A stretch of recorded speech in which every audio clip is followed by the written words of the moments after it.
Wow, the Sony A9 Mark III, the first full-frame BSI stacked sensor with global shutter.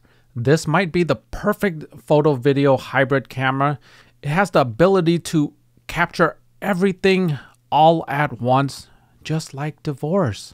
Let's go over the camera features before we break it down. The camera has zero distortion, zero banding, zero rolling shutter. We are peak camera at this moment. We are living real life Canon. Bruh.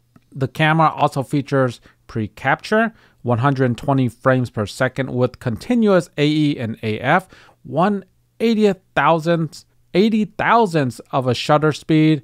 However, there's some limitations and I'll get to that later in the video. It has unlimited flash sync, 6K to 4K 60 downsampled, 4K 120 no crop, dynamic stabilization with a 1.2 crop, 8-stop IBIS with the sensor itself, C5 button for quick hold and shooting of 120 frames per second, and Playback FN menu.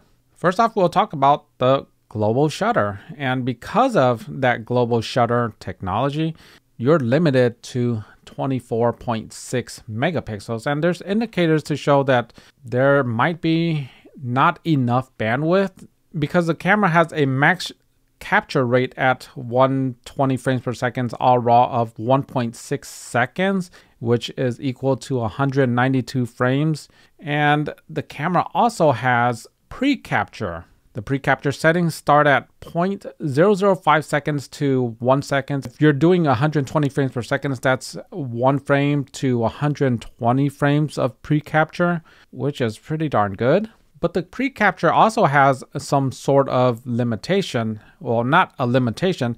There is a special message by Sony and it states that while transferring the 6 gigabytes per second, and that's not gigabits, by the way, that's gigabytes with a capital G, and there's 8 bits to 1 byte. It has potential of heating up your camera. So the global shutter is usually associated with heating up your cameras. And there is a gigantic omission that I haven't heard about, and that is the Sony A1 does 30 frames per second, and it goes much slower when using third-party lenses. It goes down to 15 frames per second. So does that mean that the A9 Mark III will have similar limitations? Going from 120 frames per second, is it all the way down to 15 frames per second? Because that would be kind of a big disaster for third-party lens users. Because, I mean, let's face it, there are spectacular third-party lenses like the Tamron 35 to 150, the Sigma 24 to 70 f2.8. There's a Samyang Mini f1.8s. Are you going to be giving up? How much are you going to be giving up when using third-party lenses? That wasn't really explained in the video, and I'm just asking questions. Moving on to 1/80,000th of a second shutter. That seems spectacular, but did you catch the limitation? It says that if at f1.8 and larger, and when no lenses is detected, meaning that you're using a manual focus, dumb, no contact type of lens, that you're limited to 1/16,000th. And 1/16,000th is fast, but it's not faster than the A1's 1/32,000th, and it's on par with the A9 1 and 2's 1/16,000th. But there's another catch. The A9s and A1s, their base ISO is 100. The base ISO of the A9 Mark III is 250. That means a stop and a third difference. So that means that when you're shooting, let's say you have a conventional camera that does ISO 100 and 8,000 of a shutter, okay? Not the 80,000, just 8,000 conventional shutter. And if you're using a fast prime, you can approach the limit or even overexpose with that 8,000 shutter. 16,000 sounds great, but when you keep in mind that your ISO just raised a stop and a third, you're actually going to be behind. You're going to be behind when using really fast lenses than a conventional shutter, because 250 and 16,000 is going to be behind.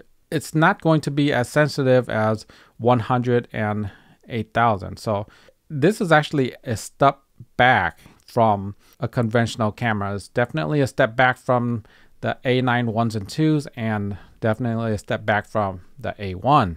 So on top of that, because the minimum ISO is now 250, that means the dynamic range will likely tank, because the A1 has 14 stops of dynamic range at 100, but the A1 drops to 12.5 stops at 250. So you can see that if we're just going to carry that over, the dynamic range could be 12.5 stops compared to 14.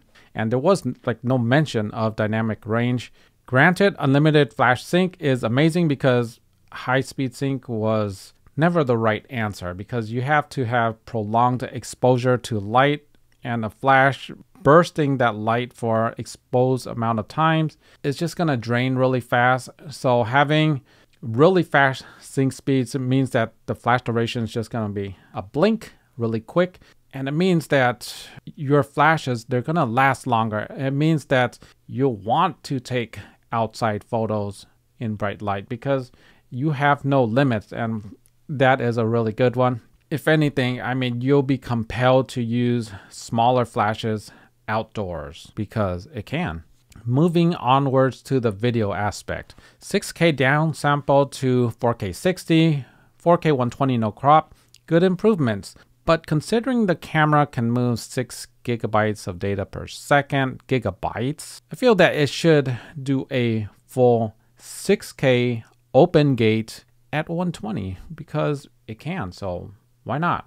And I feel like that's a missed opportunity, and if they could have done that with H.265 compression, easily move all that data. Another thing that is omitted is that 4K at 120, it doesn't say 4K downsampled from 6K at 120. It just says 4K 120 no crop. So it means that you're either going to have to pixel bin or line skip. What other option is there? And aside from that, does dynamic stabilization work in that mode? Does active stabilization work on that mode? Because we know that the camera now has 8 stops of IBIS. That is amazing for Sony. With all those years of talking about the sensor mount being too small, well, this camera can do 8 stop stabilization. It does have a larger design, and we'll go into that in a second. I mean, the body is bigger, so it can move around that sensor more, okay? 8 seconds is impressive, and the presenter is saying that with lens stabilization, you get a more stable viewfinder. But at the same time, there's no mention of going beyond 8 stops with lens. So it seems like that's a limitation, that 8 stops is really max, and maybe cameras can't go further than 8 stops. And that's fine. I mean, 8 stops is amazing. Moving on to the C5 button, and this is interesting because it's one of those hold and activate type of buttons that you do. I mean, Sony's always had hold and activate type of buttons, but I don't think ever tied to the shutter button. However, it does give me a bit of anxiety. This button is on the same side as your lens release button, and sure, it's built completely different. It's round instead of like oval, so it'll feel different. But what if you're wearing gloves and fat finger? That can happen. I mean, I've fat fingered the lens mount on accident and I just let go. It didn't remove the lens, but it's possible because the lens mount is just like a centimeter away and you can't press that on accident. It would be terrible if you dismount a lens. It just gave me anxiety. Of course, I don't know until I actually test the camera and use it for a prolonged period of time. So let's jump to another topic, and that is the FN menu in Playback. And it seems like a small thing, but the implications are much more than that. You have the play button. You can play the 120 frames in video mode, so you can stop and select the ones you want. And the overall implication is that you have an improved workflow, because in the past there's a lot of people they complain you don't want to deal with 20 to 30 frames per second because the culling process can be a disaster. However, I've always been a proponent of even faster cameras because I have a rather good workflow with it. And Sony is addressing the workflow for the broad base of users. Well, this is my opinion. If you can overcome the culling process of images in camera before you even export it, say you grab the perfect shot you want, but it might not be in focus. So now you grab the previous two and the two after, then maybe you have a total of 5 shots that one of them is going to be in focus because this is Sony and the state-of-the-art autofocus. You're going to cut down culling. You're going to cut down hard drive space that's needed. I think that this approach towards a better workflow is going to be massive for many users. Finally, Sony has set the blueprint for not only the A1 Mark II, which is likely going to be a higher megapixel global sensor camera, but they are setting the framework for all of Sony. And this may be good, may be bad, because there is a bigger body. That bigger body is going to translate to possibly the A7s. We don't know for sure, but definitely the A1 Mark II is going to have this bigger body. Pro users in this category probably want the bigger body. I can't say for sure, but I do like that they included the grip as a separate feature, and it's not a unibody type thing where you're forced to use a grip body. So it's going to be nice that while they've grown the body, they still give you a way out. You don't have to use a grip body, and there's no mention of the weight, which is unfortunate, but we'll see in time. So tell me what you think of the A9 Mark III. Does it hit all the marks for you? Sure, the megapixels could be higher, and it is what it is. But other than that, I think it's a remarkable camera. It's going to be great for stills and video.